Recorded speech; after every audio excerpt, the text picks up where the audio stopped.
Good afternoon, everybody. Thank you for joining us today for the HOA Melbourne Community Network meeting. We have a special topic today.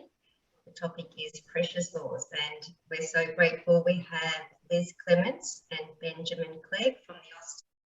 Also, with regards to questions, you can put any of your questions in the chat box and we will go through them if relevant along the way, or we could also look at the questions at the end of the presentation. So yeah, we can make it start. First of all, I'd like to introduce our two guest speakers, Liz Clements and Benjamin Clegg.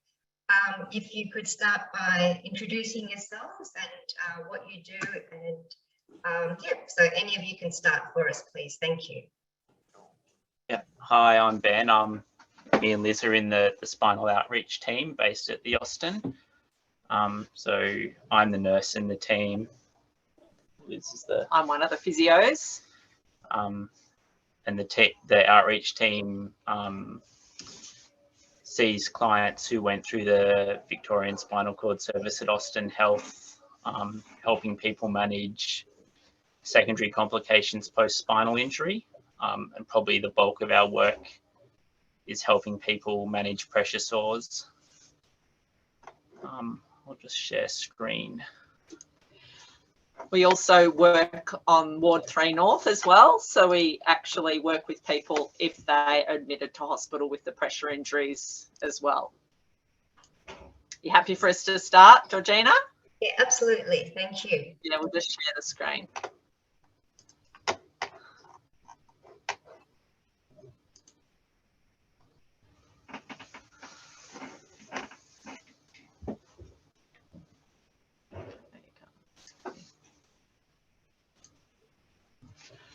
So Georgina gave us a little bit of a rundown about what to include in today's presentation. So this is the rough contents. So we'll be going over the pressure injury risk factors, the general factors that put you at risk of getting a pressure injury, and then kind of specifically looking at it in regards to living with a spinal cord injury. Then Ben will go on to talk about the pressure injury classification. We'll present together then how to manage if you get a pressure injury, whether that be in the community or hospital based, and then discuss pressure injury prevention. So related to spinal cord injury, this is quite a good starting point. So, and this website, the New South Wales government website, has got really great resources relating to spinal cord injury and certainly relating to pressure injury management. So more than 85% of people with a spinal cord injury and spina bifida will develop a pressure injury in their lifetime. And at any one time, there's more than 30% of people living with a spinal cord injury or spina bifida in Australia that have a pressure injury. The prevalence rate in adults with spina bifida is estimated to be 34%. So the social and economic impact on the pressure injury on the individual, family and community is immense and can have long-term physical and psychological consequences. So this is a very, just highlighting no matter how well people do all the right things, or just purely by having a spinal cord injury, you're such a high risk of getting a pressure injury throughout your life. So it's a very relevant topic. Okay. So I like to always start a little bit with the science in relation to pressure injuries. So pressure equals force on area. So the force acting on our body is the force of gravity, which remains quite a constant thing. And the lower the surface area of contact, the greater risk to pressure. So the guy on the little pointy, with his heel on the little pointy stick thing there, I don't know what it is, little log, it's going to be a lot more painful for him than the other chap due to the reduced surface area. Another example might be just kind of using 2 fingers to squeeze a pencil. There's going to be greater pressure on if we use the same force, greater pressure at the pointy end of the pencil as opposed to the other end, given the surface area. Okay, so that kind of explains pressure a little bit, and a lot what we are doing when we're looking to minimise pressure is looking at the surface area of contact that the person's body has with their support surface, whether that be sitting in the wheelchair, how they're looking in bed. So we're looking a lot at the surface area of contact and also the type of support. But we know, and then if we're looking at where those pressure points might be, it tends to be the bony prominences that are problematic in regards to pressure injuries. And this slide just shows, you know, which part of the body receives pressure when in the various common positions that our bodies are put in. So this is certainly when someone presents with a pressure injury, or they seek our advice relating to having a pressure injury, we really very much want to know exactly where that is, which part of the body it's on, because that's very much helps us in establishing what the cause of the pressure injury might be. And really getting that right anatomical position is really important. So we always like to view the pressure injury in relation to having a look at the wound, but certainly knowing exactly where it is, what part of the body it's on, what bony prominence it might be over.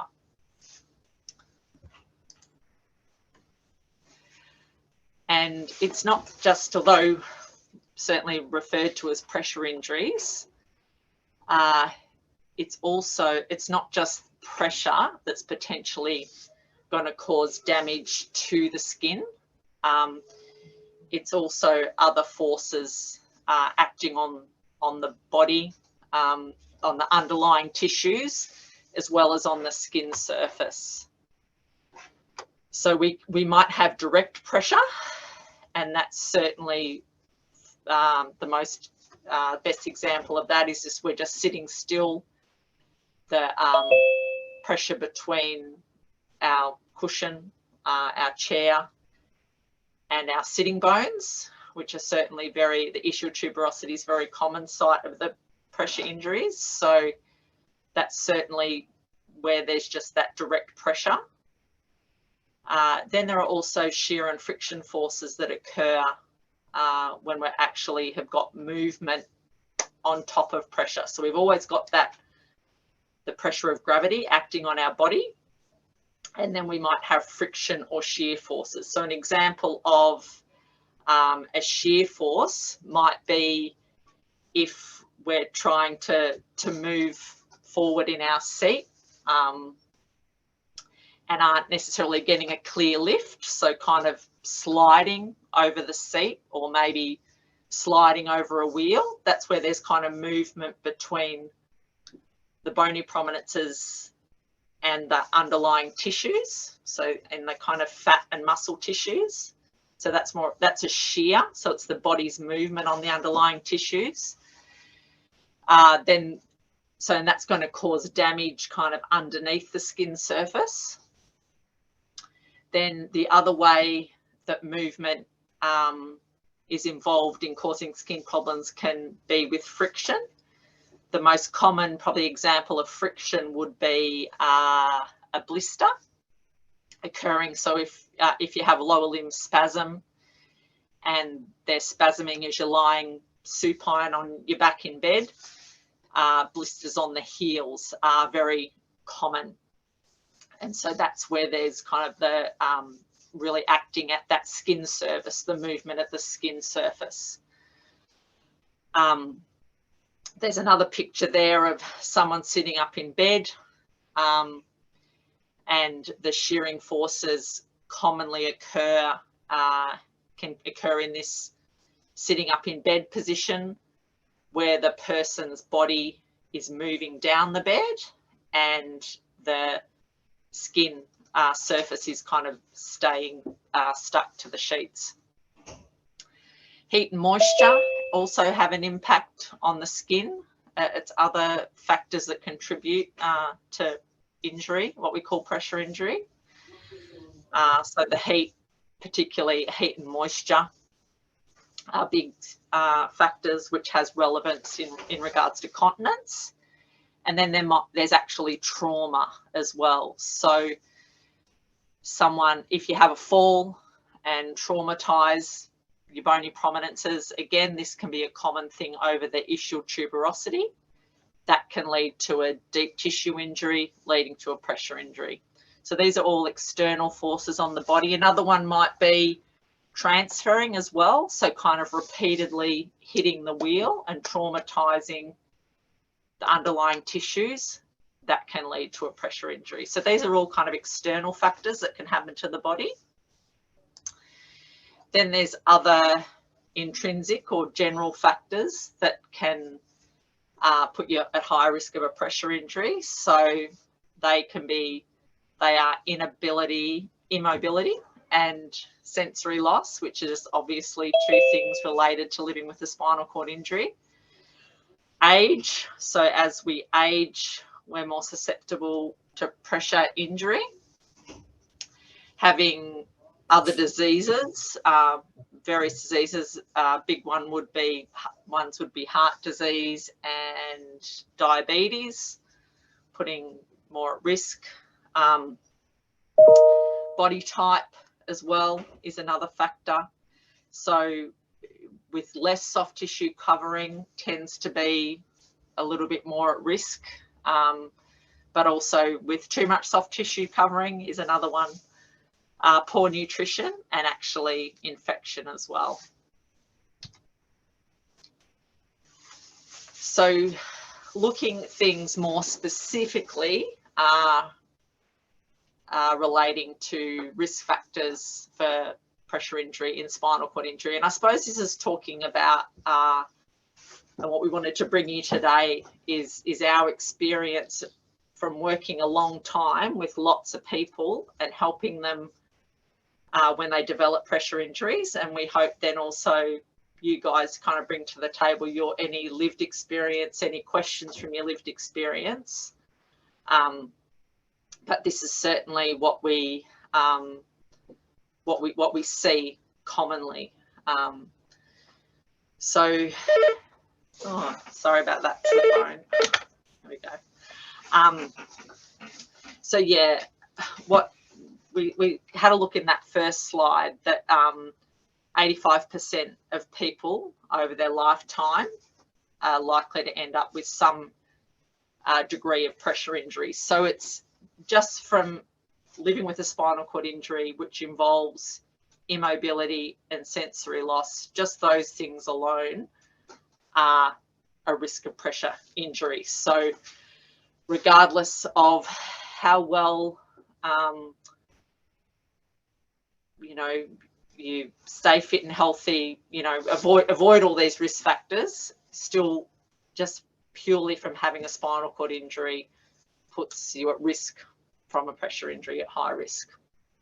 We certainly see as people age with their spinal cord injury is certainly a time of higher risk of developing a pressure injury. So in our client group, people say living with a spinal cord injury for over 20 years or being in the 50 plus age group, I would say, which certainly doesn't seem old and is certainly not old in today's life, particularly when I'm 53, but there you go. We certainly just get the physiological changes, they do exist. And also it might be when we're seeing some functional changes too, in regards to if there's any kind of shoulder pathology, any weight gain, any wrist pathology, elbow issues could impact on function in regards to transfers, not being able to quite clear the wheel as well to transfer, maybe not quite easily able to pressure relieve, that kind of thing. So that's certainly something that is a change. We certainly see people with the medical comorbidities as well. So diabetes is certainly a common disease that puts at higher risk of getting a pressure injury, along with the other risk factors. And also when people get medically unwell. So yes, just being, you know, unwell for whatever reason that might end up in a hospital admission, particularly even an ICU admission, can lead to a pressure injury when someone's unwell systematically and out of their routine. Certainly can also be a malfunction in support surfaces as well, or really, so support surfaces we would look at being mostly cushions and mattresses. So what are those surfaces that your body comes in contact with? So the cushion, particularly in the wheelchair, or any other parts of the wheelchair as well, really.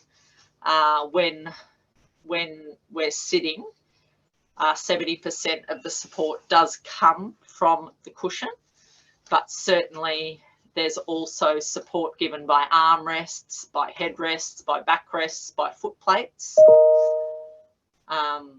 So that, and then in bed, it's certainly the mattress, but certainly it depends where else you might be sitting and moving to as well. You know, we would always be looking at things like car seats as well, commode seats, toilet seats, shower seats, all those kind of surfaces. So it can be that certain support surfaces have worked really well for a number of years. So for 20 years, 30 years, 10 years, however many years, but then a pressure injury occurs and they might not be appropriate anymore. Pressure relief's the other thing. Yeah, so just, again, it might be the situation where you've been able to go for many, many years without needing to specifically think about pressure relief. So being able to sit up in the wheelchair all day, getting about life. But then if a pressure injury occurs, it's maybe that lack of movement or pressure relief that is the problem, and it needs to be put into focus a little bit more. With continence, as Liz pointed out in the earlier slide about moisture, it's an issue on its own, but if people are having any urine bypass or leakage or bowel accidents, that can have a big ramifications for people's skin integrity. Especially being in the groin area, it's often coupled with pressure and shearing as well. So addressing those issues, making sure your skin's dry and clean all the time, minimises your risk. Inadequate nutrition. So that's very important for healing a wound, but being underweight or not well nourished is a big risk factor for developing a wound in the first place. People who have really low protein in their blood, who are a bit malnourished, are a lot more likely to get wounds. Inadequate support or change in supports is another big risk factor. So if people that rely on attendant carers, if they have a change where they lose a care agency or carers leave, or there's a change in family circumstances, or with a partner where you suddenly don't have the same support you used to, can make people a lot more likely to have problems. And smoking, as well as just generally not being good for your health, increases your risk of pressure areas and makes it harder to heal as well.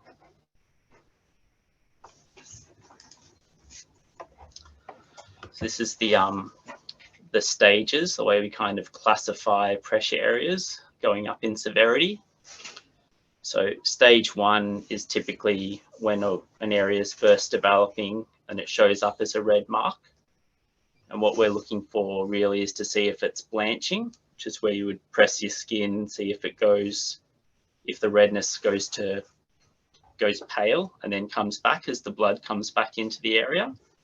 So if it's blanching, it's generally not much of a problem. But if you've got a red area that doesn't blanch, it's usually the first sign that there's some damage going on, and should be a prompt to try and keep pressure off that area and catch it early. Stage 2 is when the skin's actually broken, but not the full thickness, just partial. The top part of the skin's broken, the epidermis, not the full dermal layer. And that also includes blisters, even though they do have the skin intact because it's separated, it's classified as stage 2. Stage 3 is when it's a bit deeper and the full thickness of the skin's broken down to the fat underneath, but not necessarily the deeper tissue. And stage 4 is deeper wounds that go all the way down to underlying structures like muscle, connective tissue, bone. The extra stage that's probably the most common would be unstageable, because all of these stages are classified off how deep the wound goes. But often when a wound develops and some of that tissue's died, it'll have a yellow or black kind of tissue on the wound bed, and you can't actually see the true extent of how far it goes. So often we would say it's unstageable until a later point in time when the wound's clean and you can see the true extent of it. The 5th classification, or 6th if you call unstageable one, would be deep tissue pressure injuries. So with these, this is more where you get a dark area of purple or maroon skin, like a bruise, but the skin's still intact, and it's indicative of underlying tissue damage from pressure, shear or trauma. So it can sometimes feel hot or cold or soft or else swollen and firm. And with deep tissue pressure injuries, that can continue to change over a week or more, even when people are doing complete offloading and doing all the right things with regards to pressure relief. Once the damage is done, it's kind of too late. This is the kind of wound we sometimes see where instead of, I think a lot of times people think wounds develop at the surface and go through the stages, working their way down, getting deeper. But sometimes with pressure areas, if it happens internally, the damage can happen deep down and work its way out to the surface. So by the time you've got an open wound, it can erupt and be a stage 4 wound straight away.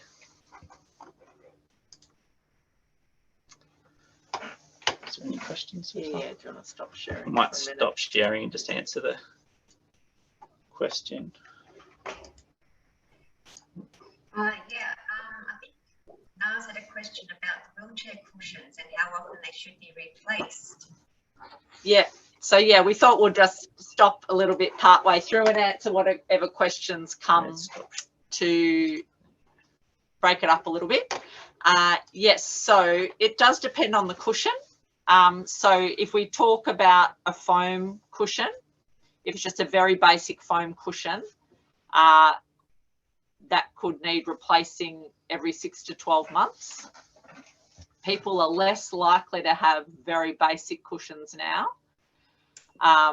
So they should last a couple of years. But someone who might use a Roho cushion that's quite a heavy user could wear a Roho out in 18 months. A fluid J-style cushion, again, once the bladder's erupted, it's no longer useful, so it needs to be replaced. I would suggest that you always have a spare cushion available to be able to use at any time. So if you're a RoHo user, obviously if we get a hole in that, it needs to get repaired. So you need to have something you can get onto straight away to use. The same would go if you're on like a J product with one of the fluid bladders. If it leaks, it's no longer good to use. So you want something there to use straight away. If you had, more like a solid foam product, so one of the J type foam cushions or a Supracore, I'd be looking to get a new one in a couple of years, so then you've got a new one ready to go as well. Certainly with more the foam products as well, you might find that you need to, if your skin starts getting red on your sitting bones, that's when you'd be checking your cushion as well. So, and checking for bottoming out. So if you're sitting on something like a J or a Supracore or more a solid product, if you kind of sit on your hand on your sitting bones and just feel, if you're feel yourself sitting right through to the base of your wheelchair, you'll know that it's bottoming out and needs to be replaced. So yeah, investigating cushions, someone who's in the rural environment. There's lots and lots of online education now for people to participate in. That's one of the good things about COVID, has been access to lots and lots of online education to do with cushions and so forth. All the local suppliers are happy to help you out with information as well. They should be well versed in the products. Cushion types that are showing good pressure mapping. That's quite individual because everyone will map different on different products, because it also depends on your body structure as well. Your amount of soft tissue covering. So, but generally still, the RoHo is the best cushion for pressure care in our experience with most people. Based on working with a lot of people, there's always exceptions to the rule, but that is certainly the optimal in pressure care. Pressure mapping. Okay, so pressure mapping. Again, some of the suppliers have access to pressure mapping. I know that Lynn's Rehab in Melbourne have an X-Sensor pressure mapping device. We have pressure mapping here at the Austin as well that we can use. It's always really good to remember, though, that pressure mapping is only just one tool when we're looking into pressure care products. So it doesn't take away from having a knowledge of what different products are made, how they work, how they're meant to work. It doesn't take away from ensuring that the actual product fits your body, fits your anatomy and your shape and your size. It also doesn't replace you actually having the opportunity to trial the product and see how your skin responds, see how you function on the product as well. So I think it's really important to always bear that in mind. So pictures of a pressure mapping on one person's body doesn't necessarily apply to your body. Just because the pressure mapping shows that this cushion did this for this person. So in the advertising, we can act it as a guide. We can look at it and go, oh, that looks promising, this new cushion, this new product, but it really needs to be trialed on the individual. And yeah, we'll talk a little bit more about that when we get to equipment. Rocca's got a question about gel cushions. How often do I need to change the gel cushion and know how Okay. to? Yeah. So if you're talking about a J cushion, which often they're referred to as a gel cushion, which might be a little bit of semantics, but the J cushion is actually a fluid, and it's a fluid that conforms to your body, which is better than a gel. A gel's more a solid. So some of the cushions that are solid is more of a gel. So, and the difference is when you get off a J, which is more a fluid cushion, it still has kept your shape. So that's a sign that it's a fluid. Whereas if you get off a gel cushion, it regains its shape. So that's where we can tell whether it's a solid or a fluid, and fluid's a lot better for pressure care. So I would get, after 3 years, you could still certainly have a good functioning J product, but I'd be getting it replaced at about 3 years. And to be honest, you could also look at whatever the manufacturer says, which that's the other thing to do as well, go on their recommendations. And I think that's probably the best advice these days. But in reality, they can certainly last 3 years, then get them replaced. Your 3-year-old cushion's still a good spare cushion to use. And then you've got something there to replace, to use anytime, you know, you've got to throw one away. So yeah, always have 2 cushions on the go. We've got a few questions coming in. Yeah, good. That's good. I like to answer the questions as well as do the presentation.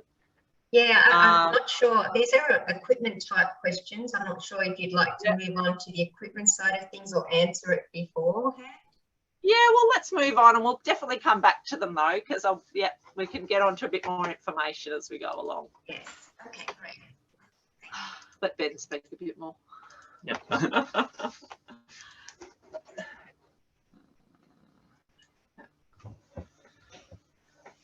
So this is about what to do when you find you've got a pressure injury. So the very first thing is obviously to relieve the pressure. So modifying your routine as much as you can to keep pressure off the area. So normally if it's a sitting wound on your ischiums, which is probably the most common problem, that means staying in bed as much as possible. In the real world, that'll be different for everyone depending on what you need to do day to day and how much care you've got. But generally we tell people to stay off as much as they can practically manage. And for things like heels and feet, making sure that they're elevated and clear of touching the mattress at all, just making sure there's no pressure where the problem is. The next thing would be to seek help from a health professional, depending on the nature of the wound. I guess if it was just a red area at stage 1, you'd keep the pressure off and hopefully it subsides. But once it starts being an open wound that needs dressings, you should really reach out and get help from someone else. Looking at managing the problem and identifying the cause. For ED presentations, our general advice to people is to present to ED if you're acutely unwell. So if you've got fevers and you're sick, just having a big wound on its own normally isn't the kind of problem that would warrant presenting to ED. It's something we typically would manage electively through outpatient appointments, assuming that you're not sick. With pressure injuries, the real thing that where the wound would make people unwell is if it's infected and you're becoming septic, which you would feel quite unwell. Just a large wound on its own is usually not enough to warrant admission.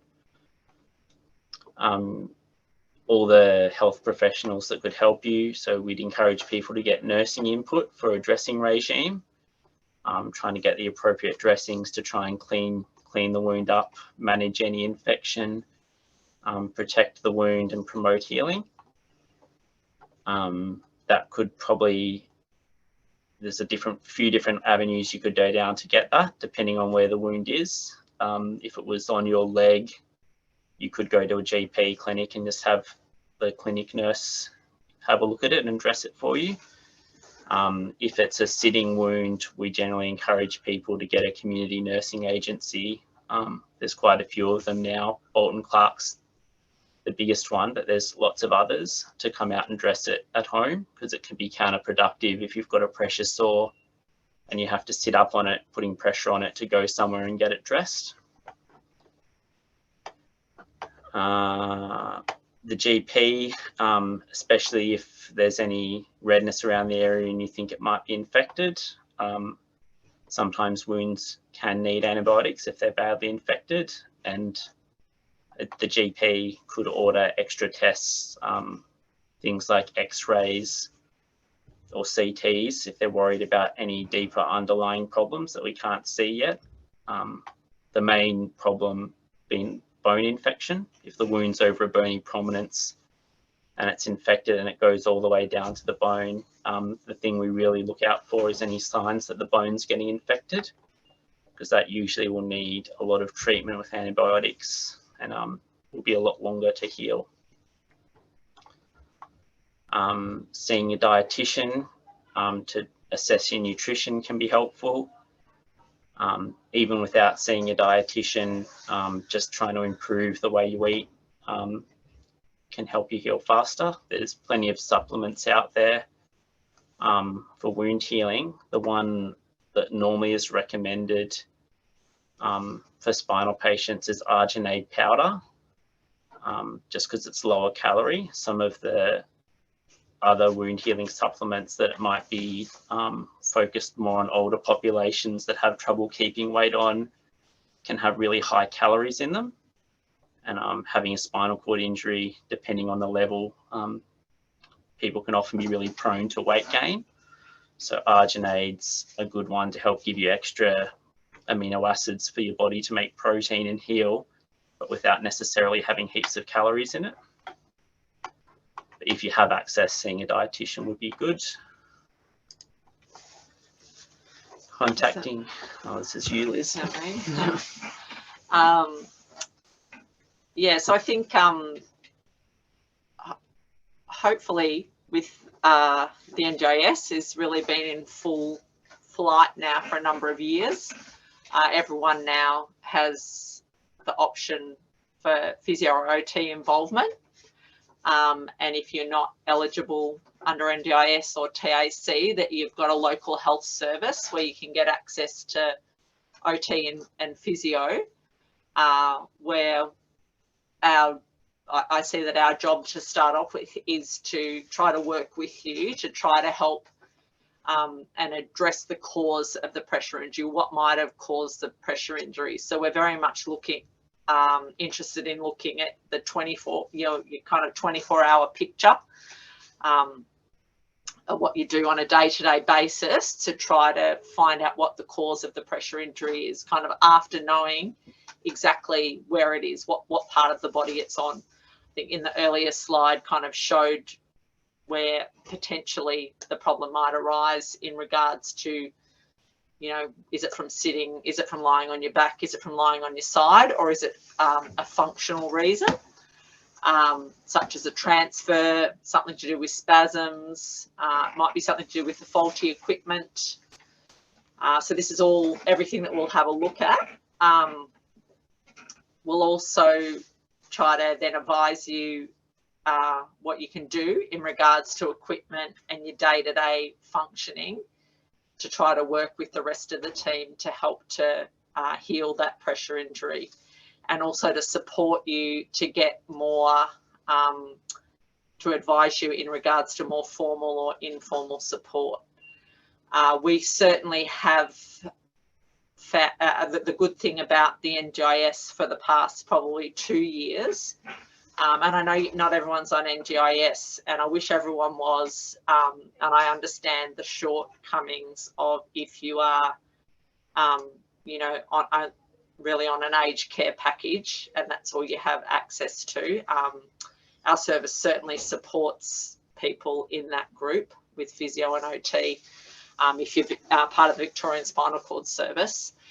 But to get nursing and nursing funded through the NGIS and the support you need to help your pressure injury, as originally that wasn't funded. So that might involve something like NGIS plan reviews. If you have quite a significant pressure injury, have got to make a lot of changes to your day-to-day routine, to your equipment requirements, everything like that. So you're going to need support if you haven't got that built into your current care package. If we're talking the aged care system though, sometimes we have people who might be on a home care package and then they can go to residential respite to help them get more support in managing a pressure injury. So that is another avenue to keep that management out there in the community. So the other thing is that it's important to have ongoing reassessment with the goal of the wound improving with the current strategies, and that's where the team still is completely involved. So you develop a pressure injury, you contact your health professionals, your doctor, you make certain changes, and then maybe 1 week down the track, 2 weeks down the track, we want a reassessment. Are things getting better, worse, or staying the same? If things are getting better, we carry on. Then if things are staying the same, we might need to look at some changes. So it might be that, you know, you're spending 20 hours in bed, and if that's not enough, you might have to changing the amount of time you're resting in bed. It might be to do with it not being the right dressing. It might be due that the wound's infected and it needs antibiotics to help promote the healing. So that's kind of the things we'd be looking at to, you know, to be constantly reassessing. If a wound isn't getting better, despite all the maximal interventions we've discussed, it might be that it need to be considered for plastic surgery, that possibly the debriding that wound dressings can do isn't enough, so it might need to be surgically debrided, or it might need another procedure, which we'll talk about later, to kind of help heal that wound. And then once the wound is healed, the next stage will be kind of gradual remobilisation, the reintroduction of the pressure, shear and friction forces. So it's not just about pressure, it's about, you know, getting back to transfers, all those kind of things, getting back to what is your normal routine on a real gradual basis. So not going from staying in bed 24/7 for example, back to a normal life, because we want to just gradually start challenging that scar tissue that develops as the result of a healing wound, and also certainly recommending, and then the ongoing skin checks are vital as the activity and pressure increases.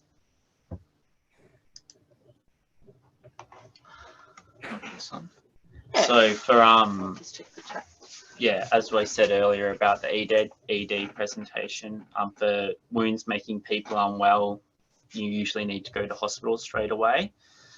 And for wounds that aren't healing with the best possible community-based management, if they're not improving or getting worse, then surgery is an option. For stage 1 and 2 pressure injuries, almost all of them, for our own internal data, it was more than 90% of those wounds that we see people with in the community normally heal without progressing at all. But once wounds get down to stage 3 and 4, where they're a bit deeper, especially stage 4, if it goes down to bone, those wounds frequently require surgical intervention. If they're not healing at all, then they will definitely need the surgery. It's also a bit of a juggling act of time. If you have a really large wound, the surgery isn't always required. It is possible to heal wounds without them. It might just take a really long time. So it's often juggling that to see what's the best path for the person. The length of time you're in hospital having surgery, it's not necessarily a quick fix, and there's a lot of risks that the surgery doesn't always work well. So wherever possible, it's best to try and heal it conservatively and have it heal on its own. And then that way you've got more tissue. The surgery that they do, there's 2 main procedures, one being a direct closure, where the wound would be pulled together and just stitched shut, or a flap where they take tissue from beside the wound and fill in the hole. And that procedure, normally people are in hospital with either of those procedures for minimum 8 weeks and often up to 12 weeks.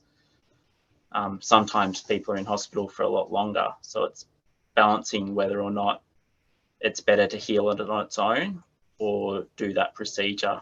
If it's going to heal on its own and take 6 to 12 months to heal in the real world, all that time in bed's not realistic, even if it is going to heal on its own. So we'd probably be, it's often about the time to get it healed as well. Getting help early reduces the chance of needing to come to hospital in the first place, and it can minimise the length of a stay when it's required. So if people put it off and present down the track with a larger wound with no plan for surgery, the overall the stay tends to be a lot longer. If it's people that are known to the health system and the wound's relatively clean and it's had good strategies in place beforehand, it can help streamline the process of going into hospital and minimise the time that you ultimately might need to spend there. This is just some admission data from a few years ago of people that we treated at the Austin. Just general demographic data of who's coming into hospital with pressure sores.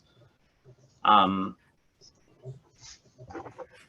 average age of people was 55, and this blue bar graph on the side is the number of years post-injury that people had a pressure injury that was bad enough to require admission. So the largest group, well, they're quite equal, but slightly winning, was people who'd had their injury for over 30 years.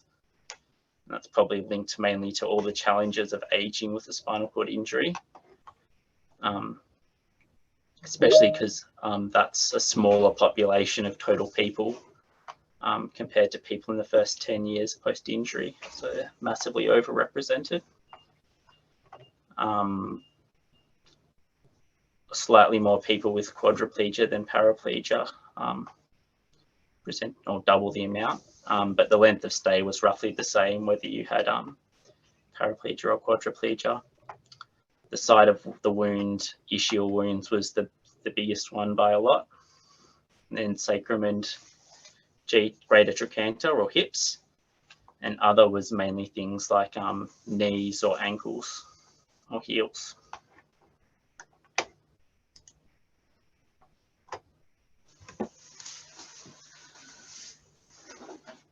Okay, so moving on to different pieces of equipment and function that we review as part of treating, preventing pressure injuries, and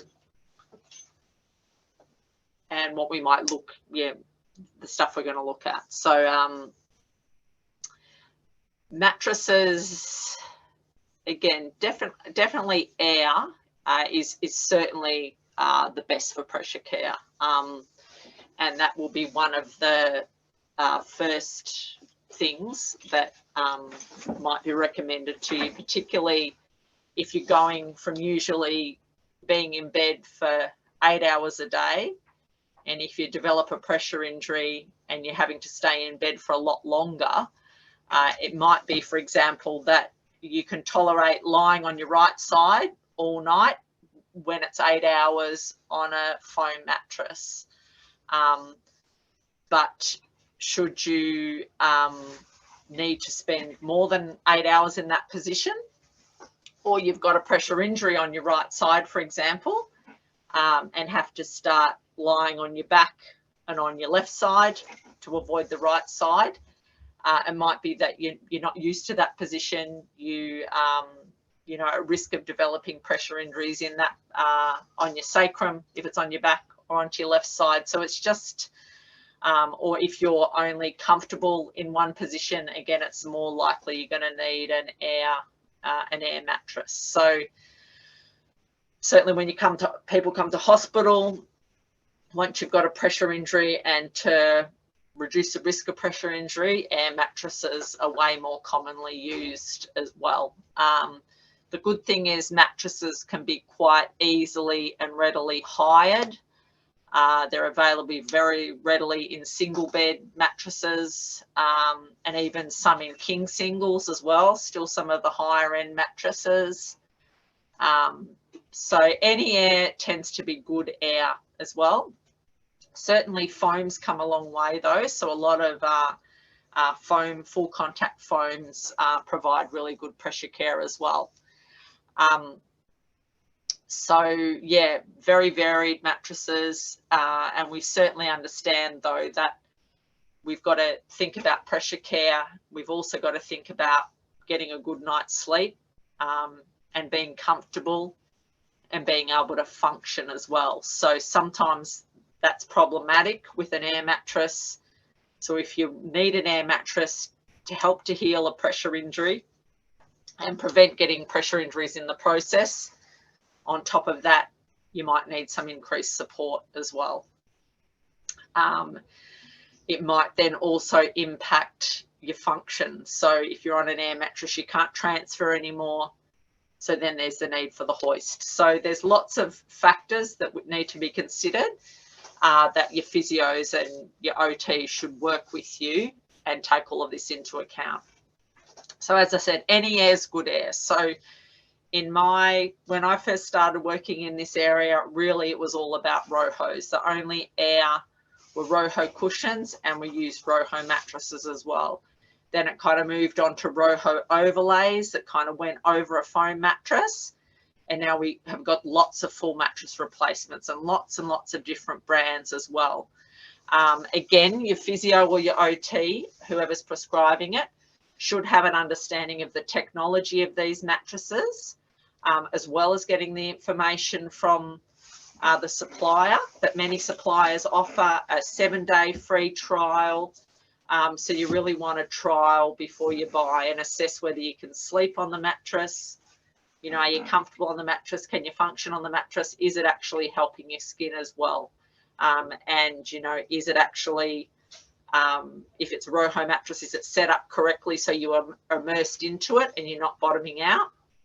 The same would go for an air mattress as well, that however the cells alternate, it suits your body weight and the positions that you lie in, and your body shape too. Cushions, again, we've touched a little bit on that, but certainly air and fluid are better for pressure care for the majority of people, as opposed to cushions that are solid, so made of solids. So which would be kind of foam based, actual solid gel, that kind of stuff. So anything is solid. If once you remove pressure from it, once you hop off it, it naturally gains its shape. Things that are air or fluid kind of contour to your shape. But again, foam has come a long way.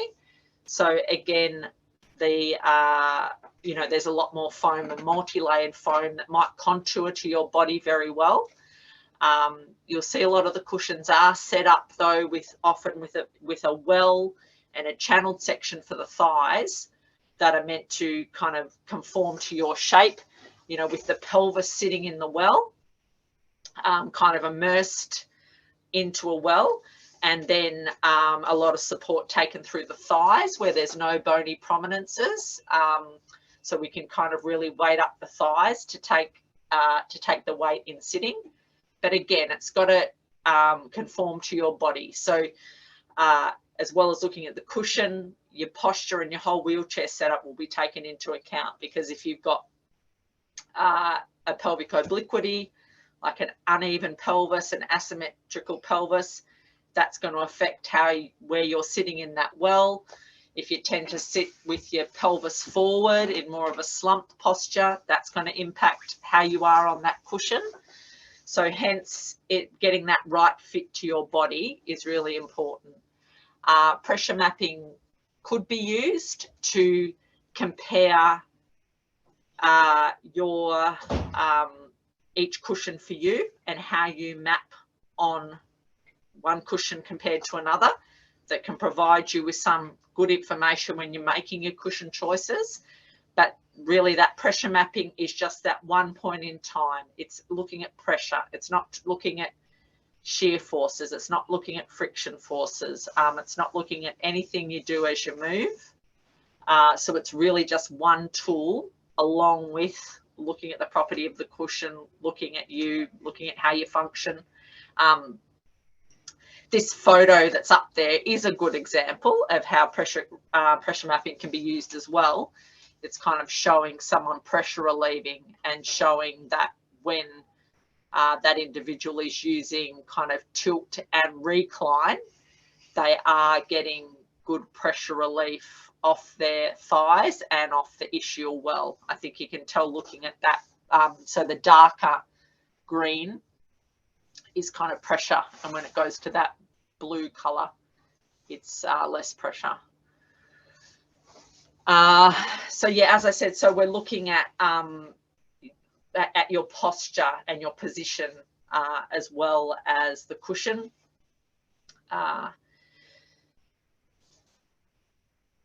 Other equipment that will be looked at will be, so your other support surfaces that you will use will be commode chairs. You know, how long, that all depends how long you use a commode, the toilet or the shower. And certainly there can be improvements to padding on that, things like gel and well padded foam and Roho as well. Not forget about car seats as well. Other equipment that'll always be considered in the context of pressure injuries, you know, might be something like an adjustable bed that might make a transfer easier, for example. So you can always be going downhill to transfer as opposed at that one level. Again, adjustable beds might be required if you're spending a lot more time in bed too. If people are coming to help you more, it's harder to get assistance on a lower bed. You might be able to use the adjustable bed to more easily change your position. Again, they're things that can be quite more easily hired, as can hoists or lifting machines. We can a lot more easily hire what are called gantry hoists. So like a ceiling hoist, but kind of freestanding, which can be a lot more practical and easier to use with the help of one person, or someone, you know, much easier to use than the mobile hoist, and a bit more space saving as well. So again, because you're on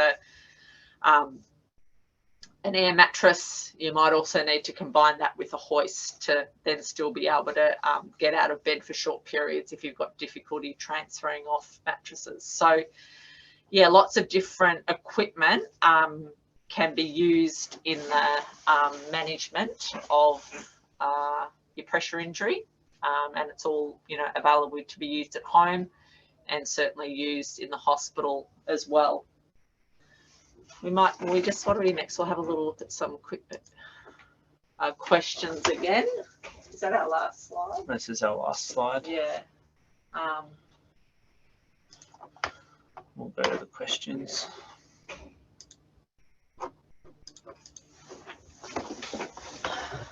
So you took maybe to chat about that, maybe that wound clinic one. Yep, the wound clinic question.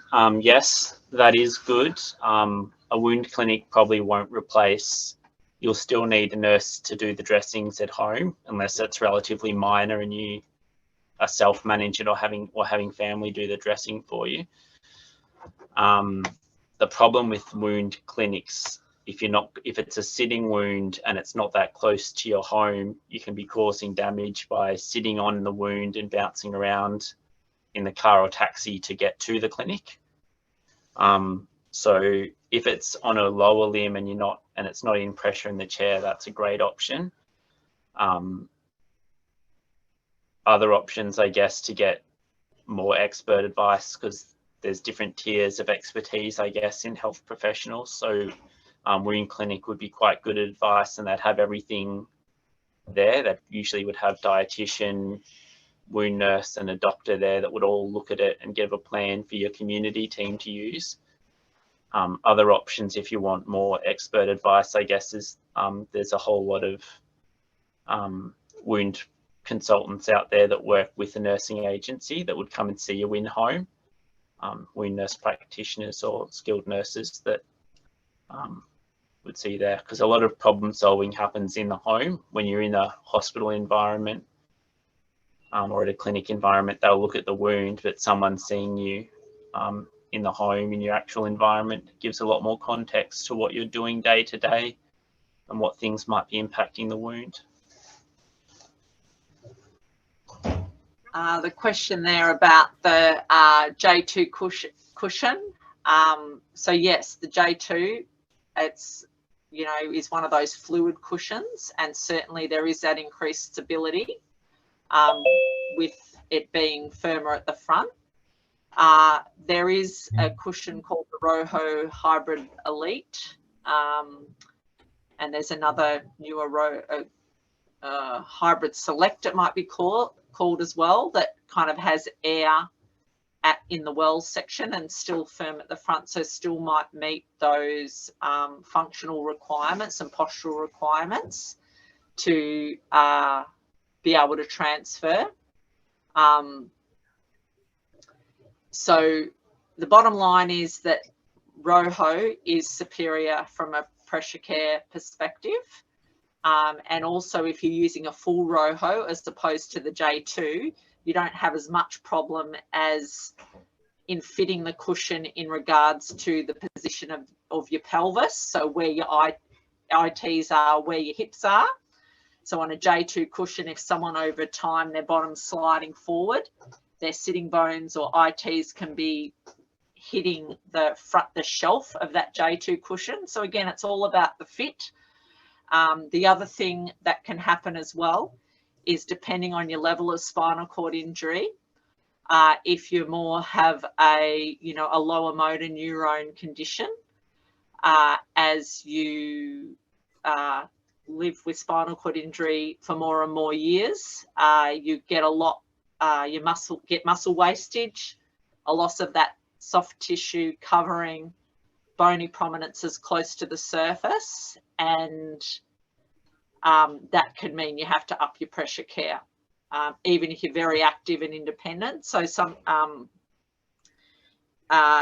being active can sometimes put you potentially at higher risk of a pressure injury if you're potentially, just sitting on a lot more different surfaces, doing potentially riskier transfers as opposed to using a hoist. Maybe having, if you're totally caring for yourself, you're always the one checking your skin. If you have support workers, there's always someone else there that might be helping you to check your skin, kind of different things. So what might be good for someone today is different in 2 years' time, is different in 5 years' time, is different in 10 years' time. But yeah, definitely good products, the J products, in our experience. A really good pressure mapping device probably would cost around $25,000 by now. The one we use would cost about that much money. So yeah, it is costly. It's costly to get someone to come and do that. So like I said, pressure mapping is just an adjunct. It's not an essential thing in getting support to help manage pressure injuries, not by any stretch of the imagination. It is just one thing. So you certainly can manage your pressure injury without that, and with good support from all your health professionals, knowledge of the product. We certainly have supported people a lot more via telehealth, so that might be the option to get a little bit more remote support as well. Not actually the physical pressure mapping, but certainly, yes, yeah, consider those things.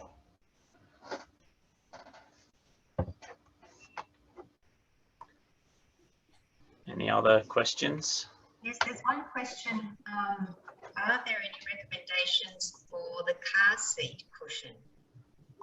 Is there only one oh, there we that one there. Oh, car seat cushions. Yes. Yes. So we find that people can use sometimes an action gel cushion. That's kind of a lowish profile. People use low profile row hose. People use a product called an LTV. With row hose, you can get them made in any size. So if you've got a real bucket type set, a real bucket seat, sometimes people get a row hose made just in the size to fill the bucket as well, and still then get their thigh support from the actual car seat. I know sometimes people have put foam in, just some foam in those wells as well, to make it a little bit softer under the sitting bones. They're the product that we find that people use. Yeah. Liz, I've got a question. When I was in rehab back in 2003, pretty much all the patients slept on sheepskins as a form of pressure relief. So what's the advice these days on that sort of equipment for pressure care whilst sleeping, or on your seat if you have one in your wheelchair? Do you want to go? Used in hospitals? I don't know that there's a lot of evidence on sheepskin, like literature wise, but anecdotally I think people like them for warmth and comfort, and if it's working then we probably don't necessarily change it if you're comfortable on it and not having any pressure injuries. We don't necessarily recommend people go out and buy a sheepskin if they're on a foam mattress and start getting problems. Then we normally would look to something higher end than just a sheepskin. People do, it can be nice for reducing some of the shear and friction forces as well though, because say if you might get a bit sweaty on a sheet and then there's moisture, that can be problematic for the skin, and then maybe cause your skin to stick to the sheet. And again, sometimes it can be useful for the heels, again, from that shear and friction point of view, to stop getting blisters on the heels. But generally, we're looking to really offload heels in the bed. Yes, so, and I think maybe, I'm not 100% sure, I think the statewide equipment program wasn't funding sheepskins, but they might actually be funding sheepskins again now, because there certainly is that anecdotal evidence. So like there might not be that research for pressure care. As Ben said, if it ain't broke, don't fix it kind of thing. Like that's all good. You use your sheepskin, I say, if that's what you've always done. But if you're using a sheepskin on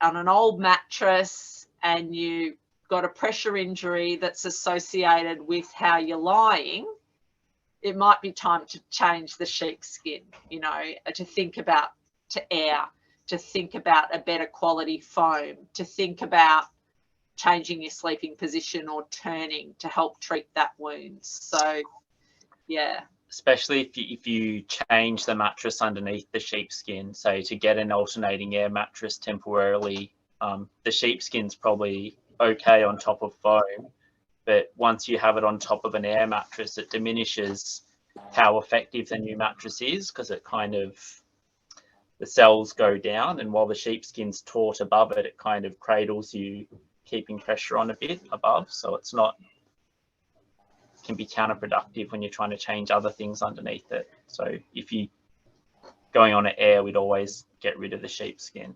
But not everyone does. And again, you've got to be warm and you've got to have a good night's sleep and all that kind of stuff as well. So there's a lot of grey when it comes to pressure injuries, I think.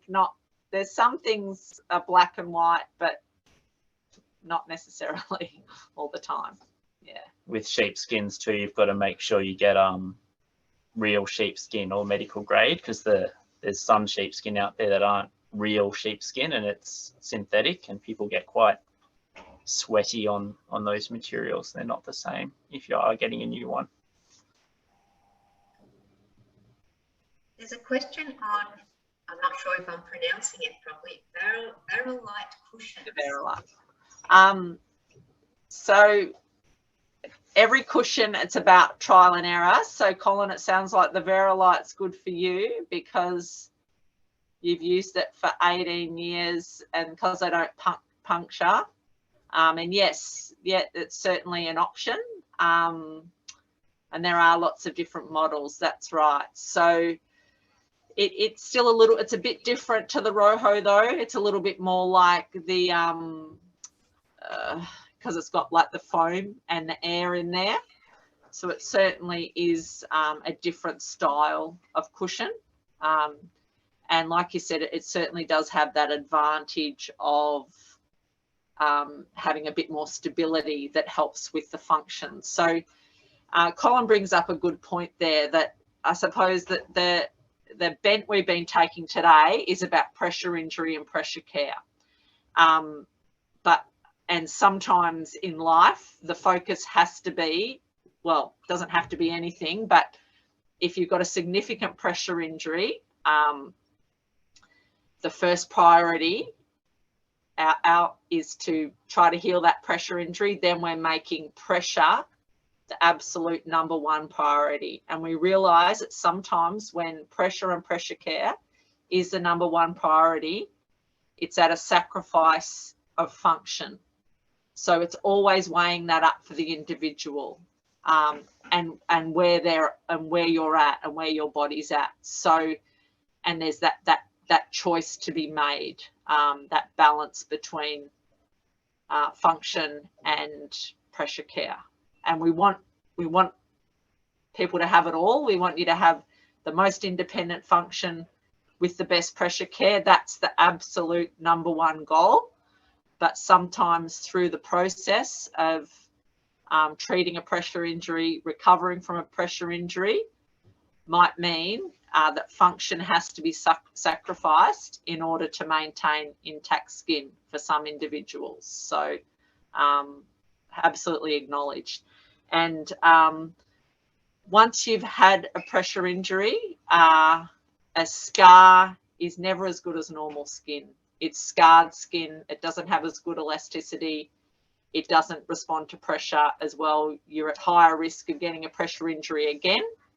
Hence, you might need to focus more on that pressure care side of things. But with time, though, as well, it does become more elastic. It will become more pressure tolerant again. We say healed when the skin's intact, but really, we didn't mention this earlier, but really there's healing going on for up to 2 years after that wound's healed. So just because you've had a wound and now the skin's intact, it still won't be at its full strength for quite a while afterwards.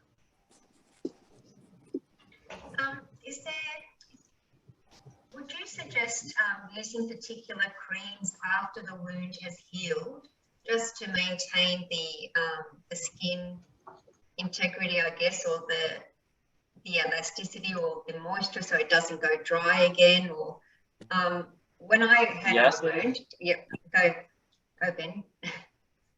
Do you want to finish? No, I was just saying that with my experience, I've had a pressure wound in the past, a pretty bad one, and I had someone like Ben look after me with the home visits and changing the dressings, and actually educating myself and my husband in changing them. What's important also is that what I do nowadays is obviously I constantly check for pressure areas every morning and night. I put QV cream, it's an intensive cream, on the areas that had pressure sores in the past, on the sides of my knees, the prominent bone area there, and on my bottom. And I've found that has helped a lot.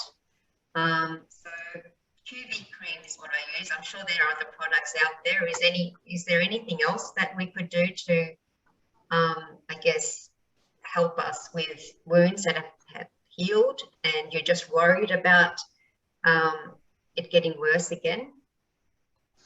Yeah, so yeah, any kind of moisturizer, if you've got dry skin, just keeping your skin well hydrated and supple and healthy is good. There is some products, there's 2 of them, Sanguinine and Linavira oil, that are kind of advertised to help with stage 1 problems. If you're getting red marks, they're hyperoxygenated fatty oils that you kind of just massage in. It's more of an oil than a cream to try and help stage 1 pressure sores. I think with any creams and rubbing it on, especially after you've had a wound, it might not necessarily be the cream that helps it, but the active application. So by rubbing it in, you're kind of massaging that scar tissue and helping your collagen realign and become more supple. So I don't know, with the QV, it would help the dry skin, and with the scar tissue, just the act of rubbing it in and massaging probably helps as well, and promoting blood supply to the area. Great, thank you. Would you mind sending me those 2 products via email or even in the chat box when you get a chance? Because I'm sure people may have missed those 2, or probably can't spell the first one that you mentioned. Yeah, I can't think of it off the head. The Linavira is an easy one, Linovera. Okay, Linavira. Yeah, Linavira. Beautiful. I think they're just on Bright Sky and Independence Australia on their website. Okay. And they're quite cheap too. So I don't know the act of rubbing it in might be getting a lot of the benefit more so than the oil itself. But okay, interesting. if you trust the advertising, it's supposed to help in theory. Yeah. I don't think there are any more questions. Yeah. There's some comments about the NDIS funding the sheepskin for those who are self-managed. Yeah, so if anybody's got a question, just put it in the chat box. And so you've got one more slide, which is...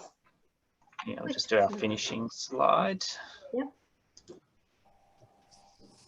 So I guess the take-home message was the prevention's better than a cure, ideally. So find the problems early with daily skin checks. Seek help early when you get a problem, or have changes in function. If you know your transfers are suffering and things aren't working well, try and rectify it rather than waiting until it's caused a problem. Make sure you maintain your equipment and regularly replace things or review them. Have spares if you can. Use optimal support surfaces, and your changes might be needed with aging. Maintain good general health and nutrition, and have checkups. The Spinal Cord Service offers yearly surveillance checkups to people, and a lot of people tend to drop off over their lifetime if it's the same kind of things cropping up every year. But as you start to get older with a spinal cord injury and things become more relevant, it's sometimes good to try and reconnect with the service at that point. Maintain optimal weight. Look after shoulder health and feet health. I don't think we mentioned it in the health professional section earlier, but having a podiatrist look at your feet's quite beneficial as well. And good moisture management with regards to bladder and bowel routine. That's it. Great, thank you so much. That was a very, very good, informative presentation. We appreciate everybody's questions as well. So I can see someone's raised their hand. Rocker, you've raised your hand, you've got a question. Hi, Liz. Thank you very much for the presentation. I have two questions. How long it takes for the skin to go into pressure sore?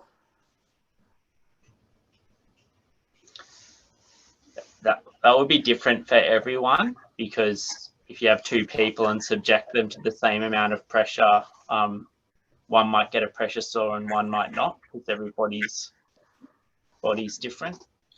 I think how long it will take to usually the people point, what we advise with pressure relief, and we know that like most people probably don't do this, but especially when you've had a wound, we say every hour you need to take pressure off. And it's not just pressure off for like a little bit, it's sustained pressure off for 2 minutes.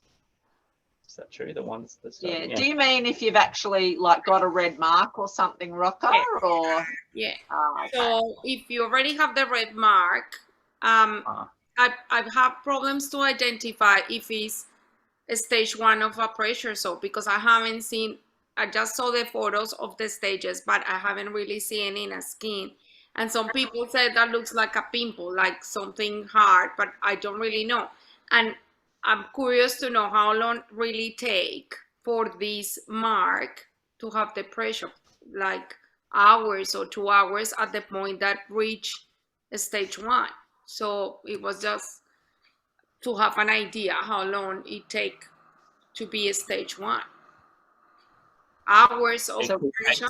It could take hours if your cushion went, like it just depends if your cushion, if there's a change, because if your cushion, if you were on a Roho and it went flat, it could just take as little as an hour of you sitting on the hard base of the chair to get a problem. But that point in time would be different for different people.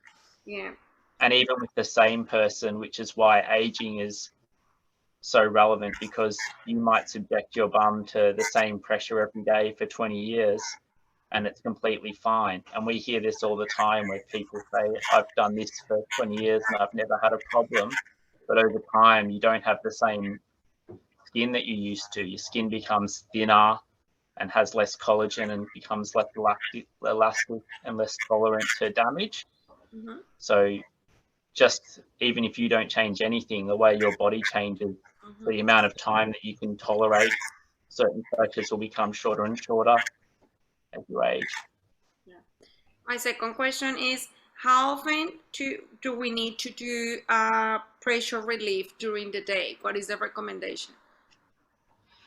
Yeah, so it really, it's the bigger thing would be the amount of time, I think. So it's probably trying to offload the area for 2 minutes. So that's why if we get people to tilt and space in the wheelchair, we say for 2 minutes.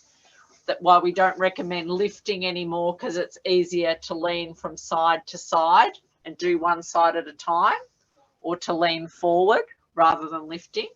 So it's kind of anywhere between that 1.5 to 2 minutes to get the benefit of the improved circulation. Yes. So what you would do though, say one morning you checked your skin and you had a red area on your bottom. So you think it's a stage 1, but it's not broken. But in reality, you probably do have to get on with life, for example, because you're thinking, oh, I've had something before, it's not that bad. If you were really conservative, you would stay off it in bed until it went away. Your other option would be to just get up to what you had to do, you know, so you just get up to, you know, for a few hours a day to do your morning routine, to get food, to do that important appointment. If for some reason you wanted to make the choice of just doing what you were doing anyhow, you've like got a big day trick plan that you want to do, you might want to up your pressure care. So go, all right, well, I've got a Roho today. I'm going to use my Roho instead of my foam cushion, or for example, because or I'm going to do my usual routine, but you're going to do more pressure relief than what you would normally do in the one day. So I think that's a more practical way to look at things, to kind of, they might be stages of how you might, what you might do if you find a red area that's not broken, okay? So you've thought, okay, I've got to do that today, and then you go to bed that night and you reassess and see how it goes. So, yeah. So whatever you've chosen to do, if it's got the red marks stayed the same or it's gone away, you might go, all right, I'm good to go. Or if the red mark's still there, you're like, all right, it hasn't improved at all, I've got to take more steps the next day, for example. But So without having the pressure. So in general, yes, what's the recommendations in terms of every hour to move? Yeah, if you did it every hour, if you can fit it in, great. Every couple of hours, great. Yeah. Thank you. Thank you very much.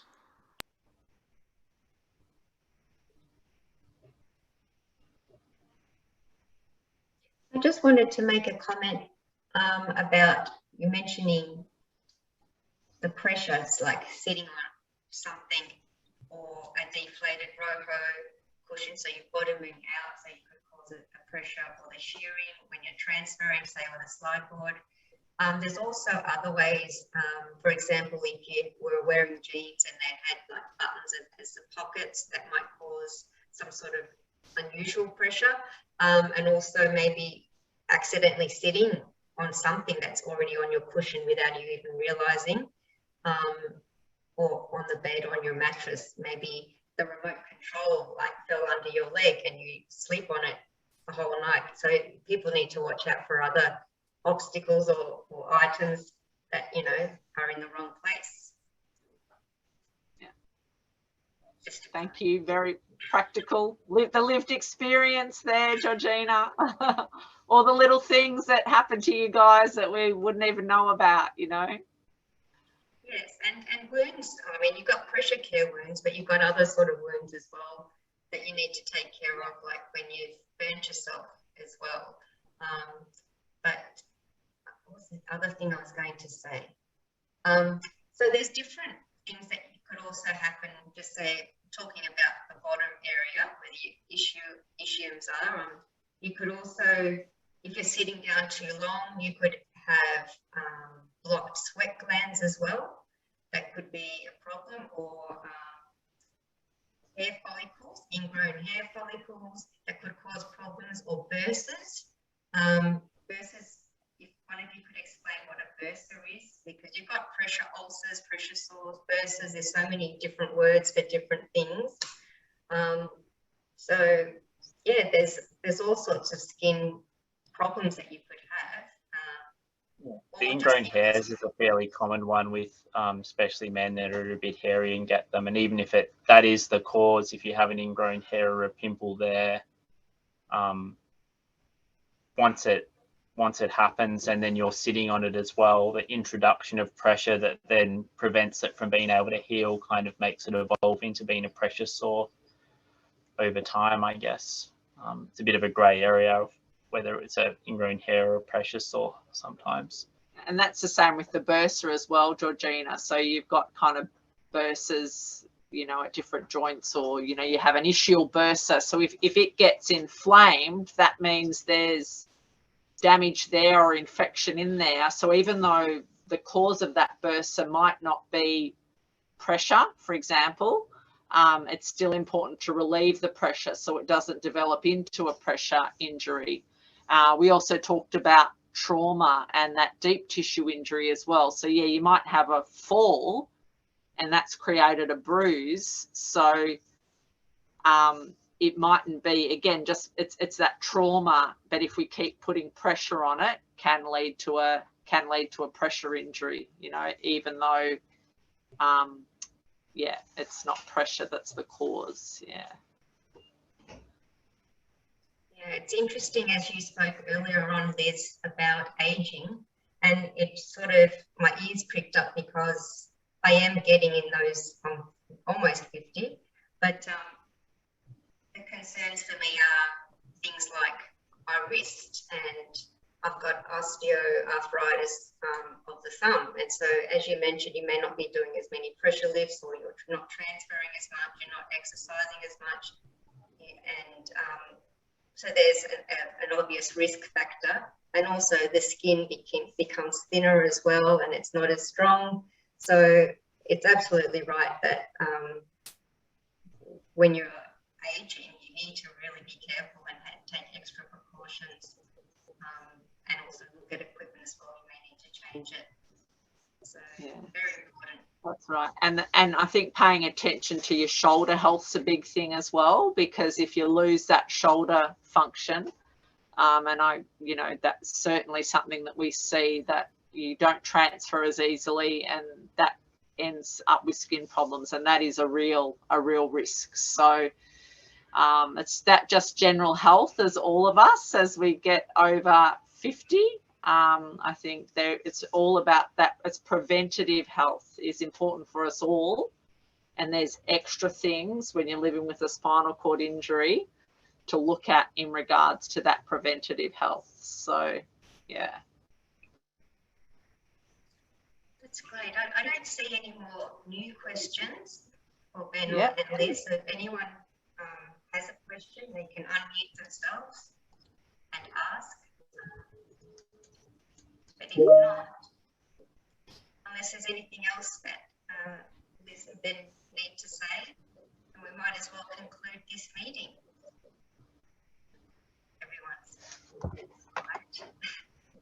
But I really appreciate your time. I know you're very, very busy people. So I thank Liz and Ben for today's presentation, and hopefully, not sure if we can talk about whether you'd like to share your slides, but definitely we can share the recording for those that have had to leave halfway through, and those that couldn't actually attend today. So thank you everyone for all your great questions and for your input. And to Ben and Liz, thank you so much. No worries. No worries. We can end the meeting now. Okay. See ya. See ya. Thanks. Bye-bye. Bye.